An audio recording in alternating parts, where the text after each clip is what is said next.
मंडळी, आज मी बनवत आहे डुबुक वड्याची भाजी. त्यासाठी मी गॅसवर तवा ठेवला, थोडंसं तेल टाकलं, थोडं सुकं खोबरं मस्त सोनेरी रंगावर परतून घेतलं, ते काढून घ्यायचं.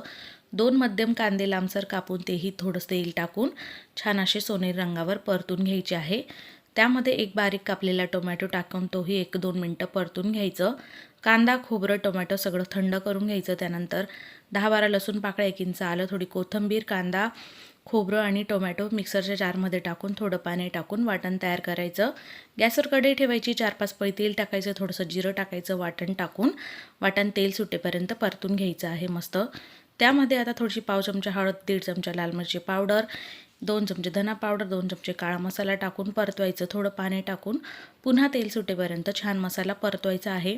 3.5 ते 4 ग्लास पाणी टाकायचं आणि चवीप्रमाणे मीठ टाकायचं, मिक्स करायचं. एका बाउलमध्ये 1 ते 1.5 वाटी बेसन पीठ घ्यायचं. त्यामध्ये चवीप्रमाणे मीठ, थोडंसं पाव चमचा ओवा टाकायचा, पाव चमचा लाल मिरची पावडर, थोडीशी हळद, हिंग, बारीक कापलेली कोथिंबीर टाकायची, मिक्स करायचं आणि थोडं थोडं पाणी टाकून भजींच्या पीठप्रमाणे हे भिजून घ्यायचं आहे. आपलं डुबुक वड्यासाठी हे पीठ तयार आहे. इकडे आपल्या भाजीला जी छान उकळी येत आहे, उकळी येत असतानाच आपल्याला यामध्ये डुबुक वडे सोडायचे आहे. जे बेसन आपण भिजवलेलं होतं त्याचे छोटे छोटे गोळे यामध्ये टाकायचे आहे उकळत्या भाजीमध्ये. सगळे वडे असे छोटे छोटे मस्त तोडून घ्यायचे आणि मस्त 10-12 मिनटं ही भाजी शिजून घ्यायची आहे. छान उकळवायची आहे. छान घट्ट मस्त दाटसर होते.